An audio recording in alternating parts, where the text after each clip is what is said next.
It began as a joke, a careless remark dropped in conversation before the cameras rolled. Somebody mentioned Jeff Bezos and the room changed. You could feel it. The air tightened, the laughter turned brittle. Because talking about Bezos isn't like talking about just any billionaire. His name carries weight, the kind of weight that bends the room, silences voices, and makes people wonder if the walls have ears. One person chuckled and said, half mocking, half dead serious, "You messed with the wrong dude." And everyone knew exactly what that meant. Jeff Bezos isn't ordinary rich. He's not flashy rich, not gaudy rich. He's empire rich. The kind of rich that makes governments hesitate before pushing too hard. The kind of rich that reshapes entire industries with a single email. When you're that rich, people don't cross you lightly. And if they do, they better be ready for the storm. Lauren Sanchez wasn't ready. The world first saw them together and thought, power couple. She was glamorous, stylish, an ambitious woman with her own career, her own story. He was the titan, the tech god, the man who had turned Amazon from a garage project into the most dominant company on the planet. Together, they seemed unstoppable. A fairy tale for the Instagram generation. When they married in Venice, it looked like something out of a Vogue spread. Lavish gowns, golden chandeliers, floral arrangements worth more than most people's homes. The photos told the story of love, of forever. But forever, it turned out, lasted only weeks. The divorce filing hit the press like a bomb. Not just a divorce. Not just a separation. But a lawsuit. $5 billion. The number echoed across headlines, trended on every platform, dominated late-night comedy and morning talk shows. This wasn't just about love lost. This was about empire, about strategy, about revenge. And then came Joe Rogan. If Bezos was the silent strategist and Lauren the fallen bride, then Rogan was the voice of the crowd, the blunt commentator who said the things everyone else was thinking but didn't dare to say. On his podcast, he tore into the story, no filters, no apologies. He laughed at the absurdity of a wedding that cost $5 million only to implode before the ink was dry on the vows. He mocked the glossy wedding photos, calling them a luxury brand launch disguised as love. He compared Bezos and Lauren to Mattel dolls, plastic figures posed for the camera. And the internet ate it up. Clips of Rogan's roast went viral within hours. TikTok flooded with memes. On X, captions like, "Joe says what Jeff can't," trended for days. Reddit threads picked apart every frame of the wedding footage, reinterpreting smiles, glances, and whispered words through Rogan's sarcastic lens. The narrative shifted almost overnight. What had once been seen as a fairy tale love story became a cautionary tale of ambition, vanity, and cold calculation. Lauren Sanchez, once photographed like royalty, became a meme. One viral post edited her into a Kardashian skit, dripping with designer clothes, while Bezos snapped his fingers like Thanos, erasing her influence with a single move. Another meme captioned a photo of her stepping off a private jet. It's not a honeymoon. It's a marketing campaign. Brutal, unforgiving, and unstoppable. But behind the laughter was something darker. Court documents leaked. They painted a picture of a marriage built less on love and more on leverage. Allegations that Lauren had used the relationship as a stepping stone, trading up in wealth, power, and status, just as she had traded up in cosmetic surgeries. Each upgrade, more calculated than the last. A brand, not a bond. A climb, not a commitment. Bezos didn't respond publicly. He didn't have to. His silence was louder than any denial, any statement. And his legal strategy was merciless. Joint accounts frozen. Access to private jets revoked.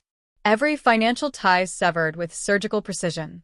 Insiders whispered that Bezos had planned this from the beginning, that even as he stood smiling for the wedding photos, his lawyers were waiting in the wings, ready to strike at the first opportunity. Rogan seized on that theory.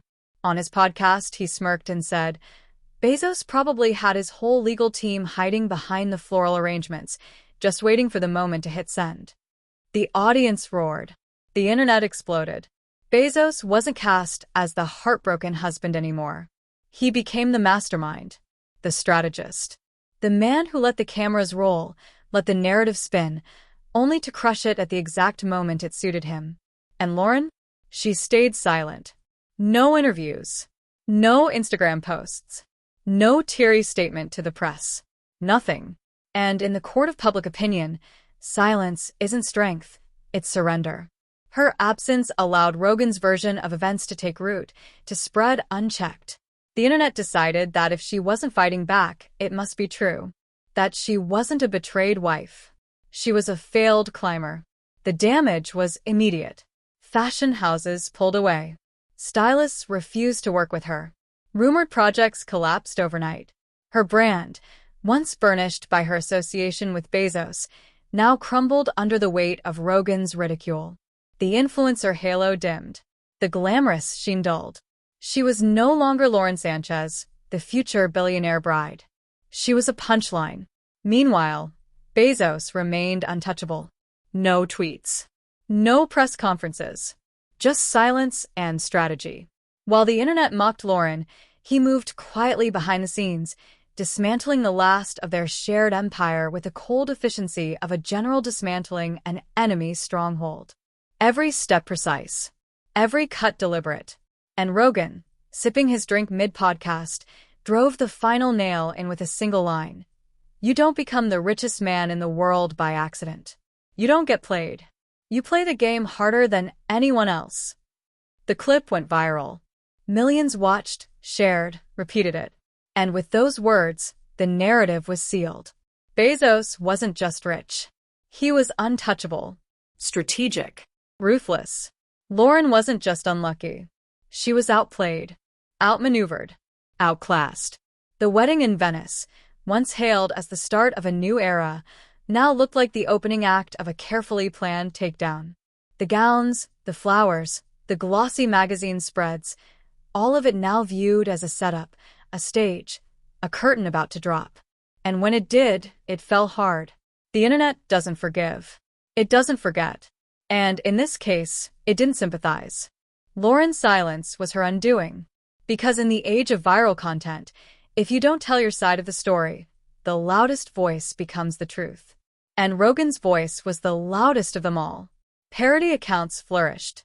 One fake podcast title trended, "How I Tried to Outsmart Jeff Bezos and Failed Miserably." Another meme portrayed Lauren as a ghost haunting the lavish wedding venue, wandering aimlessly with the caption, "When you spend $5 million on a wedding and end up with 0 PR deals." It was cruel, savage, and effective. And so the story transformed. It was no longer just about a divorce. It was about strategy, perception, and power. Bezos emerged as the quiet tactician, Rogan as the mocking narrator, and Lauren as the fallen player in a game she thought she could win. In the end, this wasn't a breakup. It was a takedown. A billionaire lesson written in luxury gowns, viral memes, and cold legal filings. A reminder that in the world of power, love is fragile, perception is lethal, and silence can destroy you faster than any scandal. So, what do you think? Did Joe Rogan go too far, or did he simply reveal the truth everyone else was too afraid to say? Did Jeff Bezos orchestrate the perfect takedown, or was he just lucky enough to strike when the facade cracked? And Lauren Sanchez, was she truly in love, or was she playing a game she never had the skill to win? One thing is certain. The wedding may have lasted only days, but the fallout? That will echo for years.